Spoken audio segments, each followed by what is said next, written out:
All right, my fellow Iowans, I'm here with Representative Aime Wichtendahl. Did I say that right? Wickendall, but yes, close. It's, Wichtendahl, okay. Thank you for that. I'm here with Representative Aime Wichtendahl of the House District 80 seat.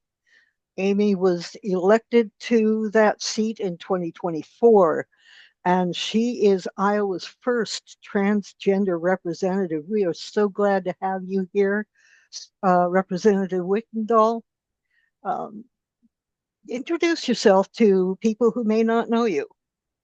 yep, absolutely. Thank you so much for that kind of introduction here. Yes, my name is Amy Wickendall. I'm a state representative for District 80.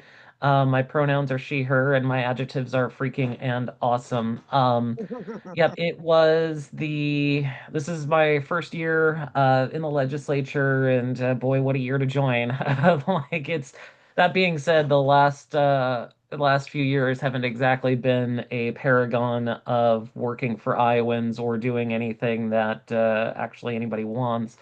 But yeah, no, it's this but prior to coming into the legislature, I was on the Hiawatha City Council for 9 years, which is a role that I very much cherished. I was, very much loved being able to, uh, work towards helping my town succeed and seeing the growth and development that we had throughout that time.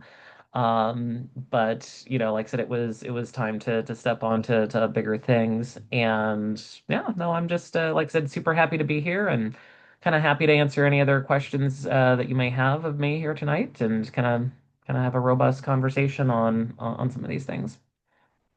Cool. Thanks so much for that introduction. Mhm.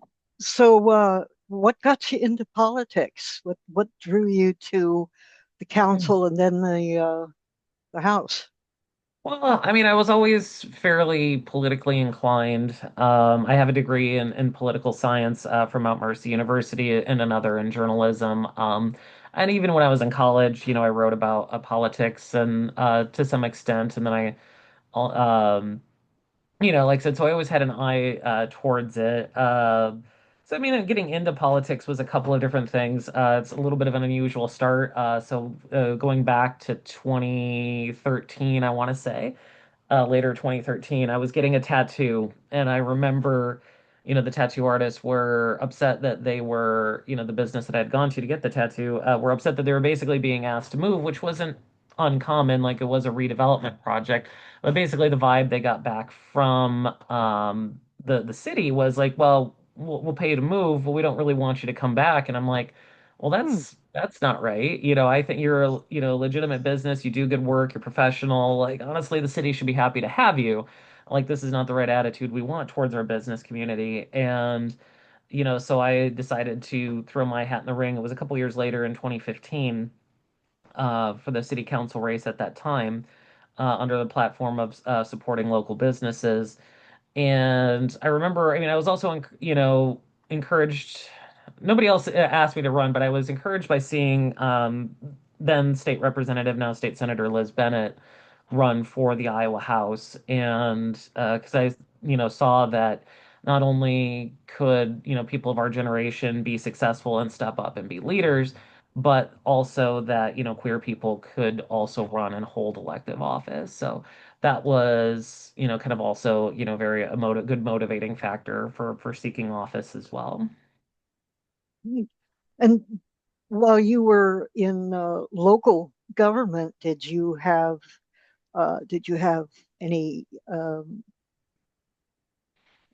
were there any bills or ordinances or anything like that that had to do with LGBT You know, rights and issues?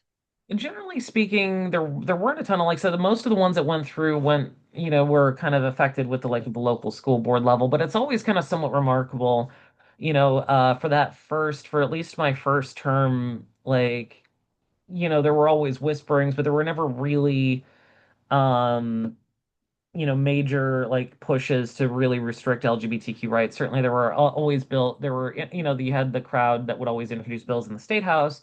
But generally speaking, they just wouldn't go anywhere. I think the only one that got close in that entire time, I think in 2019, was the Religious Freedom Restoration Act, which ultimately passed in 2023, I want to say.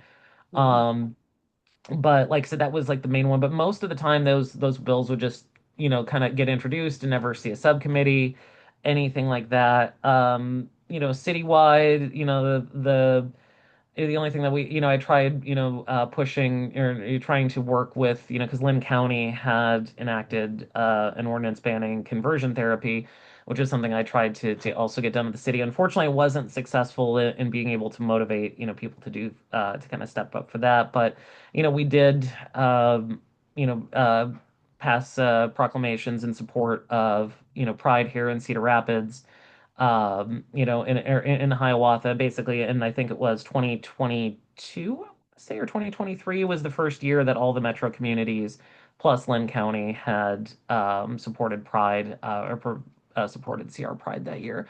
So that was a very good thing to see. But yeah, generally speaking, that first term there wasn't a lot kind of coming out of COVID. That's when you really saw the blitz of these anti-LGBTQ bills coming out of the COVID era. And then, after the voucher, after 2022, the election of 22, I think things really accelerated because Governor Reynolds had gotten rid of a lot of people in her party who would not necessarily run or vote for these things, and got a lot of people who just wanted to rubber stamp things, people who were, supported by the Moms for Liberty crowd, or people who like really were comfortable voting for that agenda, were in office. And unfortunately, as other members had cycled out, then, you had other people cycle in that were comfortable with voting for those restrictions. Mhm. Mhm. Um, from the time you got involved in politics to today, um, what's your sense of the political climate and how has it changed? The one thing I mean, I still think that most Iowans are generally generally fair people, kind of like, and kind of a live and let live people. I've always believed that. I still believe that. I do believe that a lot of these, anti-LGBTQ bills are very much being pushed by a very small minority of people. And unfortunately, there are a very small minority of people who happen to hold the ear of the governor, and other people who have, kind of wield the powers, levers of control within Des Moines. Um, and certainly, like I said, because it was a process to get to this point. But they had the numbers, and they had not only had the numbers, but they had the people who were, willing to do terrible things, like we saw this year with removal of gender identity from the Iowa Civil Rights Act. Um, but like I said, I don't truly believe those policies are represent what's really on top of Iowans' minds on a day-to-day basis. Hmm. Hmm. But do you think that the fact that in general Iowans don't really think about that has let that minority kind of fly under the radar? Absolutely. Like, because I think that's what they count on. Like when they put these soundbite policies into active, they don't count on you to like they don't count on people thinking more than it beyond the soundbite. Because if you Hmm. think about it more than just the soundbite, you realize how just ridiculous all of this is. Hmm. That like because I've always told people, I'm like, in your 18 years that's been a part of the Iowa gender identity has been part of the Iowa Civil Rights Act. You never saw like a trans woman going into a bathroom or other women's spaces to harass women. You never saw men pretending to be trans to do the same. That just didn't happen. Hmm. Yet that's their justification for Right. taking away employment, taking away protections to credit, taking away protections to education, taking away protections to housing. And that was their justification. They also talked a lot about sports, but like I said, what was there? Like maybe a handful of trans athletes in the entire state in a near 20-year period, and almost none of them were competing at an elite level. I'm like, congratulations, you banned like three people from playing sports. So brave of you Hmm. to do that. Like, it's not a Hmm. problem. Women's sports isn't destroyed in the states that don't have bans against trans athletes. But like I said, they count on people not thinking about this. They count Hmm. on running up the temperature and running on emotions and not having people think about this to basically inflict real harm against the transgender community and LGBTQ people as well. I like your I like your term uh, pound white policies. That's a really apt description. Um, as a transgendered politician, um, what do you see as the biggest barrier towards educating people about the reality of trans people and their lives and we spent so many years uh, trying to get people to understand that gay and lesbian people we're just like you. We live our lives just like you, and now we got to start all over with trans people. And I'm just wondering how how you go about educating your constituency. I mean, at the end of the day, I mean, I always have just focused on just being who I am without, and not doing, being anybody else, Mhm. and also doing the job that I was elected to do. Because I always figured that was like, because, when I was on the city council of Hiawatha, I mean, like people would ask me like, what do the people of Hiawatha think? And I'm like, my vibe, general sense from the people of Hiawatha is like, hey, you do you, you live your life, but just don't raise my property taxes. And I think Mhm. that's what most people want. They don't care that I'm trans. They don't really, that's not top of their policy. They want to know that someone's going to be working for them to make sure that they have enough money to at the end of the month to live their lives, to get ahead in life, to make sure that they're not working harder to fall behind, to make sure that that dollar goes the extra distance. That's the things that people care about, the basic Mhm. kitchen table issues. Mhm. And Iowans, like I said, Iowans are a fair people. They'll give anybody most of them will give people a chance to hear what you have to say and a chance to work for them. And but I think that one of the biggest barriers sometimes in this whole thing is that, there was a study I think about 5, 6 years ago, that was that more Americans have seen a ghost than know someone who is transgender. And it's one of those things. Whether or not, I don't know if that's still true, but it definitely sounds true. Yeah. But I mean, the fact remains, we're a very small population in the state of Iowa. There are, I think the Williams Institute a few years ago estimated that there were about 7,200 trans people in the entire state of Iowa, Wow. out of a 3 million population state. And that's, the city of Hiawatha is about 8,000 people. So there were less trans people than the population of Hiawatha. And so Mhm. that's the problem that we have to deal with, is that we're thin on the ground. And when there's not a lot of people, when people know somebody, I mean, that was, I think, when you talk about like, the kind of the talking about gay and lesbians, kind of their struggle for equality.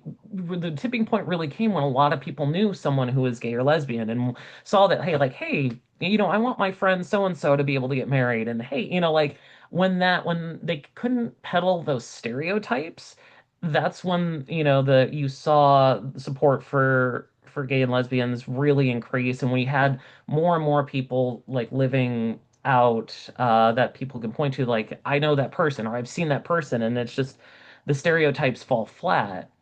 It's been harder to do, like I said, because we are very much a smaller minority. And it's so when a lot of people don't know someone who's trans, then sometimes the voices with the voices with the loudest microphones and the most money are the ones Right. carrying the day. Right. Definitely. Um, so Senate File 418 Mhm. uh, made Iowa the first state to remove gender identity as a protected class. Um, a dubious distinction at best. Can you kind of give us a little bit of a history of the bill, how it went through committee, what kind of fight it was to try to oppose this bill? This was rammed through very quickly. Like, you know, um, I find it frustrating that, the Republicans hold a supermajority, they control all the levers of power in Des Moines, and they can't get a budget done on time yet. When it comes to discriminating against trans people, oh, they're all on board. It's everybody, let's get this done as fast as we can.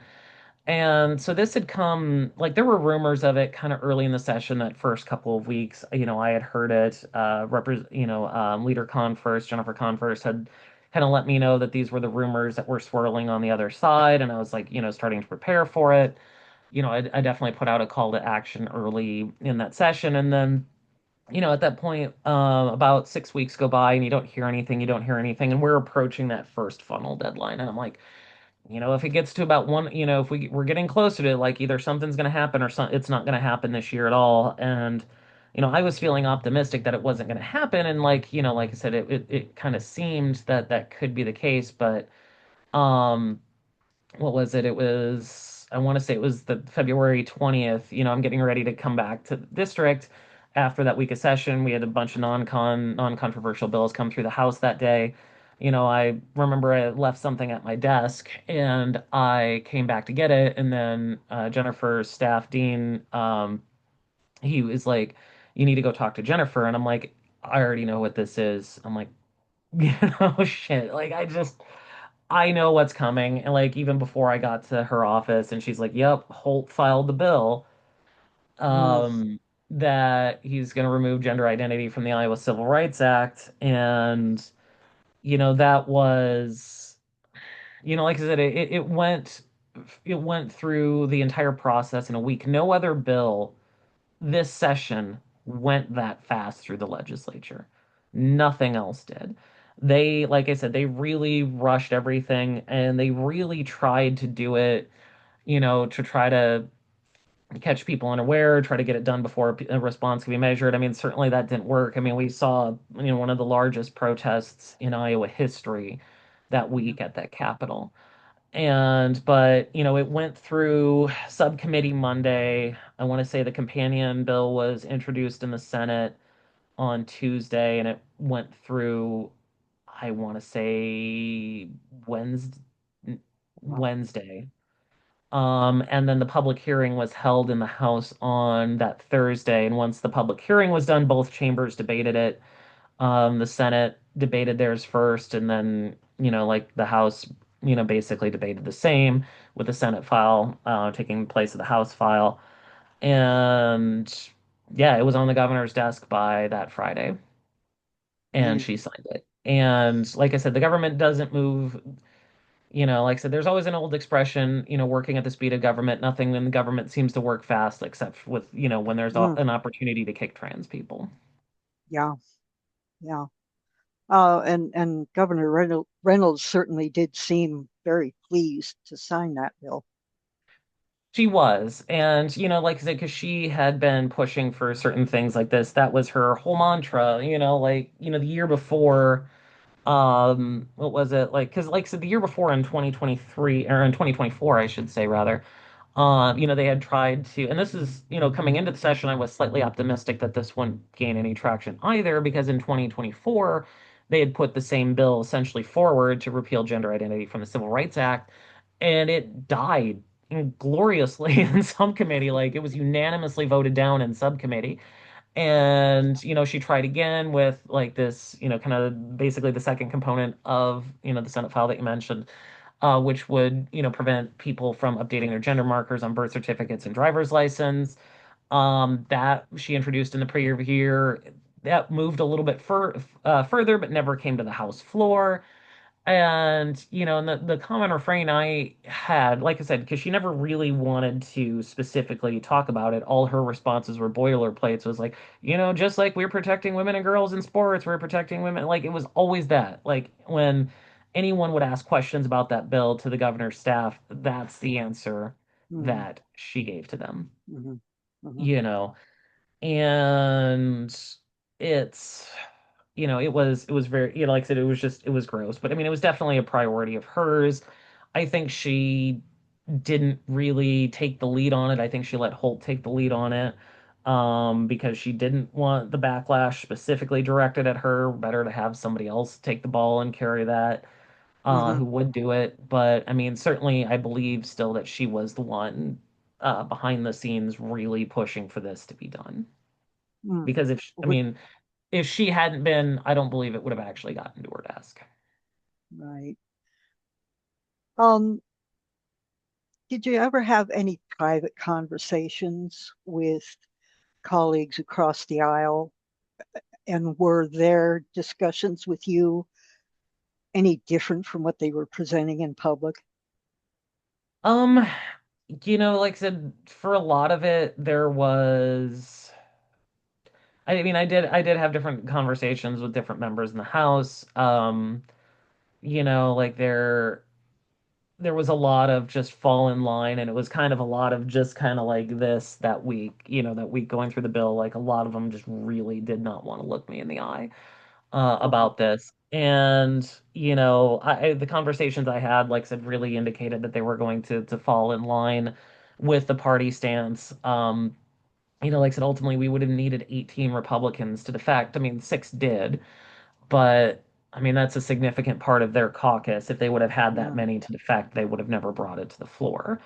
And certainly when there was a movement late Wednesday to try to do some of the other things the bill, like maintain the birth certificate component and other aspects of it, but keep the gender identity in the Civil Rights Act for employment and other things.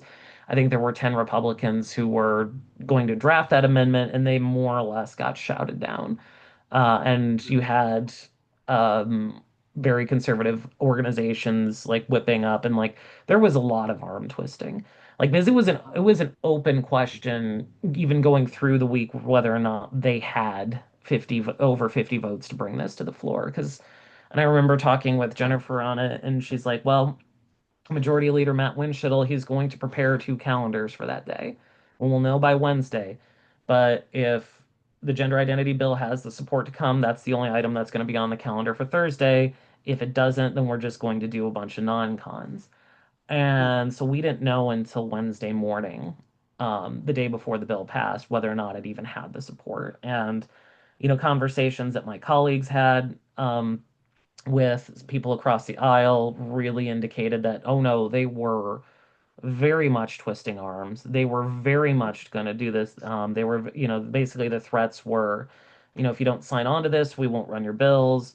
If you're a freshman and you don't vote for this, we'll go ahead and primary you.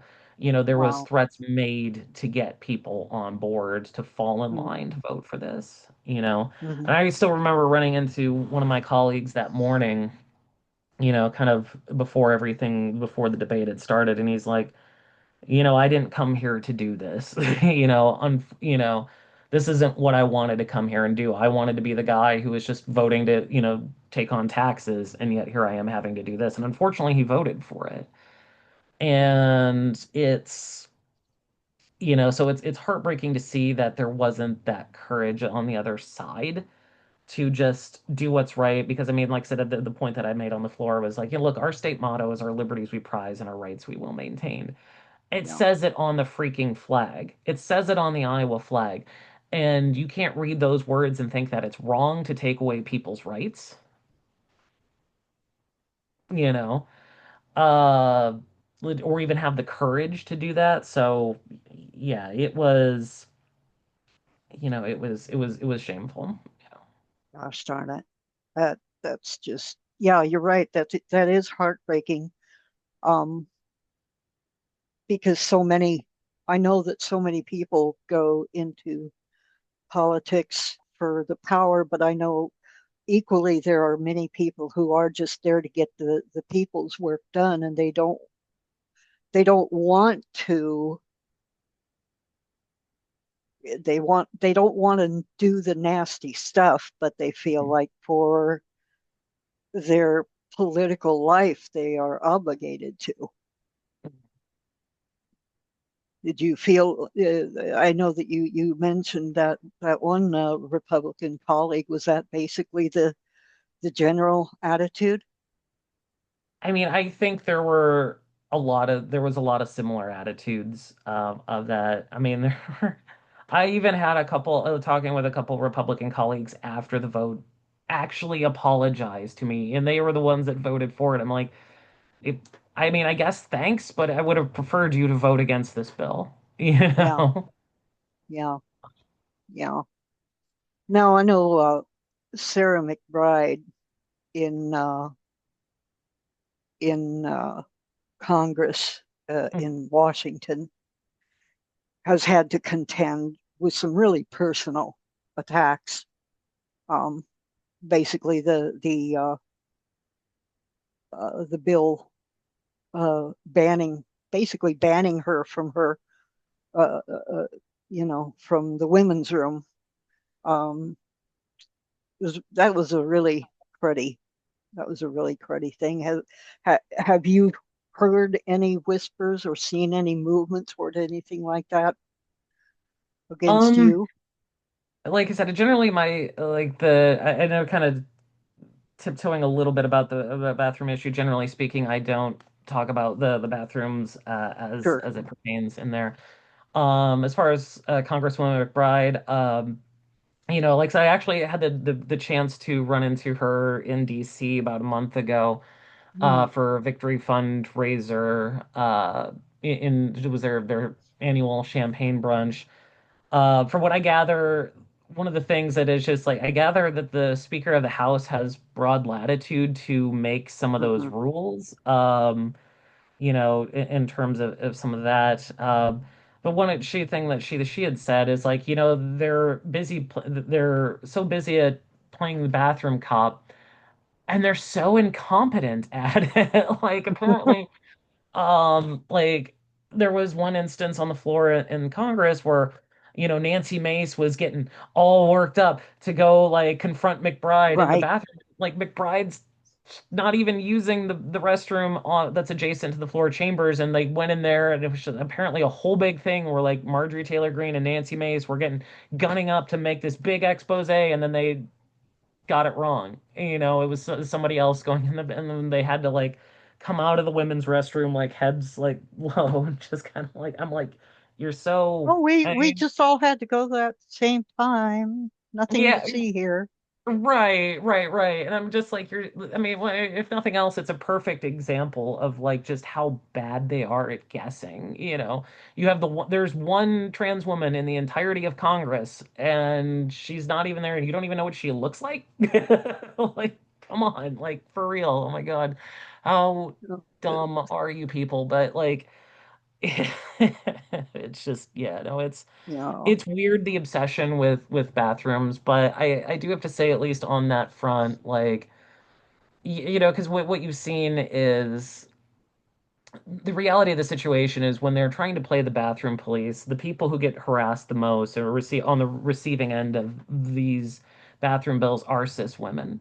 By and hmm. large, like there was an instance, I think, here in Illinois just recently where a woman was trying to use the restroom at McDonald's and got confronted and actively beaten Yeah. using a women's restroom, and she's a cisgender woman. Yet another instance in Florida, a woman who's a little taller, about 6'4", but she again cisgender woman, and somebody is just screaming about trans people being in the bathroom. But just by and large, cis women are the victims of these bathroom bills. And one thing that when you dig into it too is when you dig into a lot of these anti-trans bills, the thing that you really see is it's really powered by misogyny, at the end of the day. That's what's fueling this. And Hmm. because they don't care if it hurts women. They really don't. Well, they don't seem to care about trans men being Yeah, they, in the they don't seem men's to. room. You're right. I'm like, because I said that I'm like, okay, like you realize your dumb bill does the thing that you say you're against because trans men are men, and I'm sorry, like testosterone is really effective at masculinizing, so you're pushing men into the women's restroom, and it's just freaking stupid. Hmm. It's just, but. Yeah, I don't know. Like, but I mean, their bills do the dumb thing that they say that they're trying to prevent. Right on. Yeah. No, the Senate concurrent resolution. Now, I know that this went through the Senate. Was there anything um, analogous going through the House? I don't know that the Senate.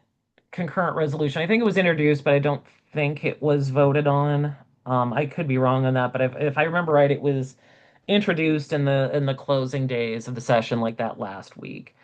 Mm, So I don't believe they actually voted on it. There wasn't anything currently in the House. Now that doesn't necessarily mean anything. All those things are still active for the second session in the legislature that'll come back around in January. And so it's certainly possible that they do try to vote on something like that. Like so we'll certainly see. It wouldn't put it past them. I mean, because the Senate concurrent resolution really doesn't change anything. It is mhm, asking the Supreme Court to reevaluate the Obergefell decision, to mhm, basically overturn same-sex marriage nationwide, mhm. which would make, I think, Iowa the 11th state. But I mean, it is something that the people who like the architects of Project 2025 and a lot of these really far-right Republicans are trying to do. I mean, that is the next step in their game. They are trying to undo same marriage equality nationwide. Mhm. Um, like I said, I'm skeptical, but then again, this time last year I was skeptical they would remove gender identity from the Civil Rights Act. So I would never say like let's not rest on our laurels because I mean because I think if this situation shows anything, it's like, yeah, maybe there's not the people here today to do it. But in 2 or 3 election cycles, there very well Yeah, could be. there could be. And Yeah. if we do want to protect equality, not only in Iowa and, around the nation, we do need to change the political dynamic, Mhm. in the state houses especially, because a lot of time these states, legislatures are really leading the regressive push, that is taking away Right. Right. freedoms. So we need people in the state house, and especially in the state of Iowa, like, because in some other states, they have the option for citizens initiative ballot petitions, like you saw, like in Missouri and Ohio, where Mhm. they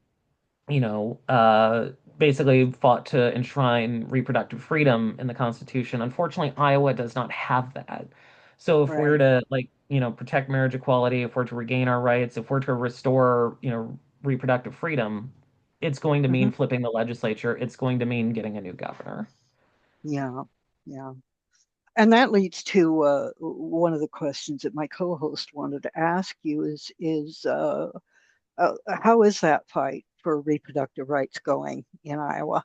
Is there anything moving right now, or are you just planning, talking to each other? What's going on there?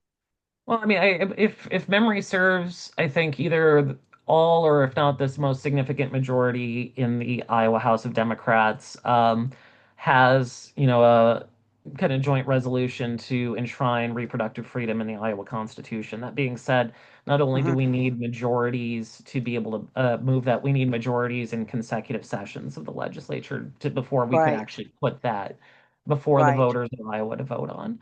Hmm. Um, so I That mean, would definitely, be a real, oh, I'm sorry. yeah, no, I mean, definitely there is very much support within the Democratic Party to go ahead and Hmm. enshrine reproductive freedoms and protect abortion rights, and to restore or basically repeal the 6-week abortion ban. But as long as the Republicans control both chambers of the legislature, it's unfortunately not going to be brought to the floor. So. Right, right. Um, but I mean, there could be another avenue around it. Like I said, my preference would be to, like I said, obviously take control of the legislature, do what's necessary to put that on, as a constitutional amendment before the voters of Iowa, so that way that this law doesn't keep changing when the voters of Iowa do. That Right. being said, there is another path to this, like, because you can, if we do get a new governor, because we will have a new governor one way or another Hmm. in 2027. But if you do have a new Democratic governor, like the Democratic governor does appoint seats to the Supreme Court. So, and Right. if basically you can hold that seat long enough, you can change the makeup of the court, which will give people another shot at undoing the 6-week abortion ban by putting that back in front of the Supreme Court. Like it happened once, the Iowa Supreme Court in 20, I want to say 19 or 18, I forget which, actually affirmed that the Iowa Constitution protected abortion rights, and then 4 years later, after some judges had changed, it mhm, basically said the opposite. So, I mean, you can get new judges in there to go ahead and, reaffirm that. But like I said, the best case scenario is to like be able to put it in the Constitution that way. When inevitably you get a different governor from a different party, that mhm, it's not flipping back and forth like this. right. Um, it would seem to me intuitively that getting a Democrat into the Attorney General's office would be important. Do you think? Absolutely. Absolutely. Like, especially and like I said, I think that's going to, like I said, there's a real opportunity there. I do think, while it hasn't been announced, I do think Brianna Byrd is going to run for governor. I think she's Hmm. hinted at it enough. She seems to be a social climber, and I think she wants that, excuse me, I think she wants that position. I could be wrong. She could ultimately decide to run for re-election, but the that's another very critical, important role. Like I said, right now, the Attorney General's office really just seems to be there to put out tweets to just basically do whatever, the Trump administration is doing in Washington. If you do want, and especially in lieu of, actually, let me back up again. Let me give you a little bit of an example of how bad, like, she's screwing up. Because I don't know if you Hmm. remember the federal fight kind of early, this is in January or February, shortly after Trump came to office. There was some funding fights with state universities over funding being Hmm. effectively frozen. And that went through Yeah. the court system, and the courts ruled in favor of the universities, but only the states that had joined the lawsuits against the Trump administration were able to get their funds unfrozen. Since the state AG did Mm. not sue the Trump administration, those funds are still frozen for Iowa. Yeah. So she is actively basically hurting Iowans to kiss the butt of the Trump administration. So yeah, we Hmm. need a new attorney general, we need a new secretary of state, all of those executive offices. We need wholesale change in Des Moines. Yeah. Definitely. Um, One other thing that I wanted to touch on is our ongoing fight for separation of religion and government. Um, Iowa's been fairly quiet, at least on the school board front, but they have like early this year the science standards. Um, the administration scrubbed scientific language from the science standards. They took away uh, references to gender identity and human evolution. Mhm. Um, we can see that there is a religious component to actions like this. Um, how is there any discussion among the Iowa Democrats about um, the ramping up of uh, I'm sorry, every once in a while I kind No, of it's okay. there's been a serious ramping up of pushes to get uh, Christianity into the schoolrooms, for instance, putting up Ten Commandments in the schoolrooms. And we're seeing that across the country. Are you hearing any dialogue or talk about similar actions in Iowa? I mean, I think I mean, yeah, there's a combination of things. I think the main kind of issue, I mean, there were actually a couple different issues where you really saw broad-based over, and I would say misuse of religious freedom. Hmm. One was the school chaplains bill, where you basically can replace qualified school counselors with Right. just anybody who claims to be a school chaplain. They don't have to have any kind of specialized training. They don't even Hmm. necessarily have to go undergo a background check. It could be literally anybody that they're putting in front of kids. And that, I believe, did get sent to the governor's desk. There was another bill that basically granted insurance companies religious liberty to discriminate. I'm like, you're giving private corporations religious freedom so that they can, Mm. and like, their aim is, like said, well, we don't want them to be able to approve things that are morally, like they feel morally objectable, read, gender affirming care, things of that nature. I'm like, you're giving insurance like, don't give them an inch because the insurance companies will take a mile. If they can Hmm. just come around and say like, because they can, like, almost anything can be Citizens justified on United. religious grounds. Yeah, it's just, I mean, it's so poorly thought out. Like those are the two main ones. I will have to, because then I'll have to apologize because I don't remember the full. I mean, I know, like, so they were really trying to change those words. I think when it comes to gender identity, that was another part of the bill that Hmm. removed the gender identity from the Civil Rights Act, was reclassifying that as gender ideology. So I'm pretty sure Mm, that's right. what's ultimately, like I said, coming to getting shoved into Iowa law. I'm I'm like, listen, if you classify anything as an ideology, congratulations, you've given it First Amendment protections, because you have the right to. I'm like, so if they're trying to ban things like that, I would say, well, like, hey, if it's an ideology and can be sent, that's speech, that's First Amendment protection, and they're not. That's how Yeah, I would argue in the courts, but sure. I think I can't remember if they backed down on some of the climate change language or not. I thought I remember seeing they backed down on some of it, but not all of it. Uh, like I said, that I could be wrong on that though. Hmm. Hmm.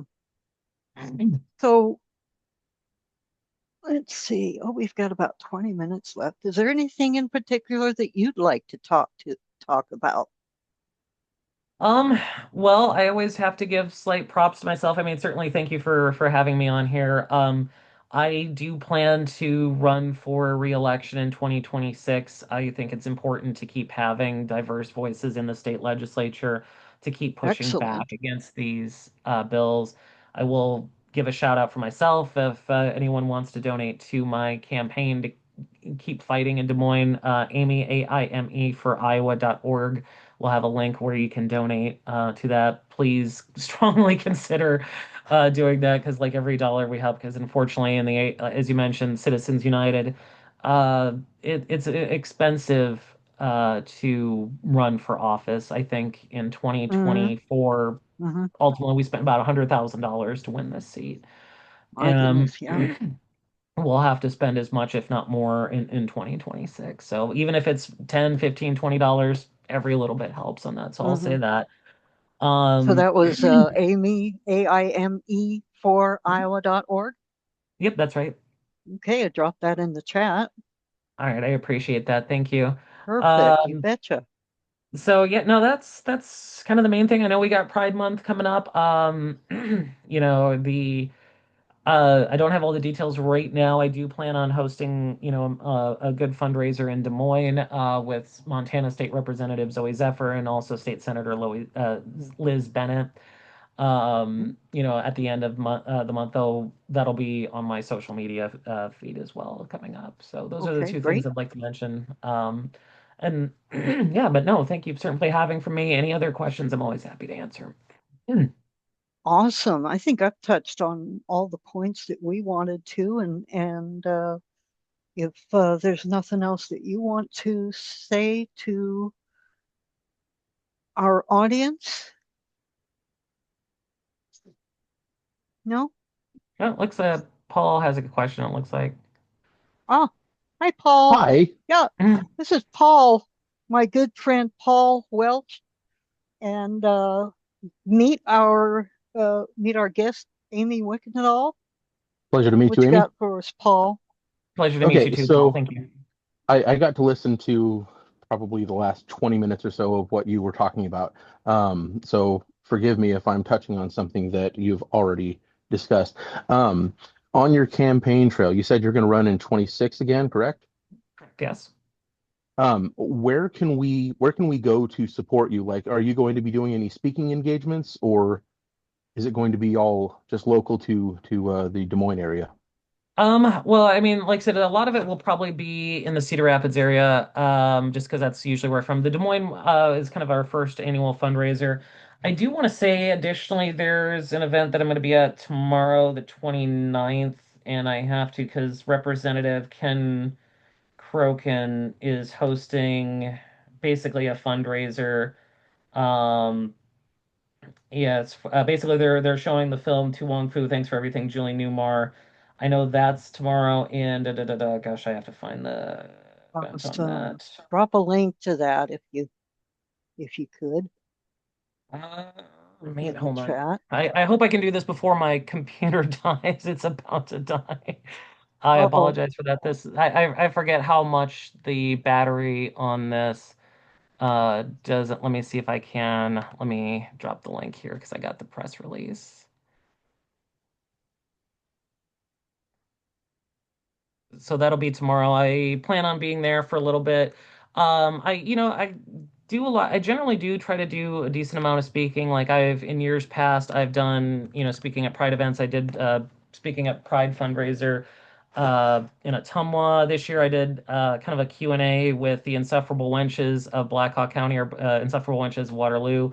So, I mean, I can have done a lot of speaking around the state if there's a good venue or group that wants to host me. So I Hmm. usually try to make Hmm. myself available.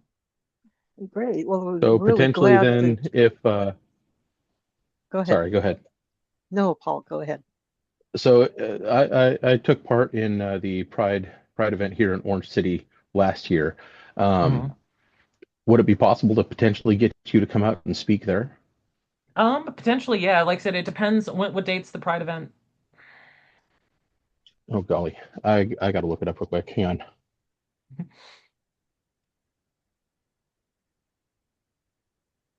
Well, I tell you what, too, if you want to communicate with that via like email, that's probably a better way to do it. That Yeah, way, I like, can probably. get you. I can get you Representative Wichtendahl's email, Paul. mhm. Excellent. And then, like, because yeah, I know Pride Month's usually a pretty busy month, but I think there's opportunities to go ahead and potentially do some things if there's not scheduled events. But I'd love to. I haven't been up to Orange City, and I know it's always great, even in the kind of the smaller environments, to celebrate Pride, and always very proud of Orange City for having those Pride events. I know it's not always easy and kind of that ruby red part of the state, but it is very necessary. Okay, I'm not seeing it posted date yet. Last year's was in October. Okay. So, yeah, as soon as I see it, I will reach out to you. Sounds good. Look forward to it. Awesome. Okay. Well, great. Anything else from either of you two? No, I All Mm, think righty. Okay. Awesome. I really had a great time speaking with you, Representative Wickendall. Thank you so much for giving us some of your time. We'll definitely be looking in on your campaign, and I'm subscribed to your emails, so I'll be okay. touching base with you generally. Thank you so much. It was really great having you. My pleasure. Is my pleasure being here. Thank you for talking with me tonight. It was a pleasure to meet you both, and I hope you have a wonderful rest of your evening. Okay. you as You as well. well. Thank you. Thank you.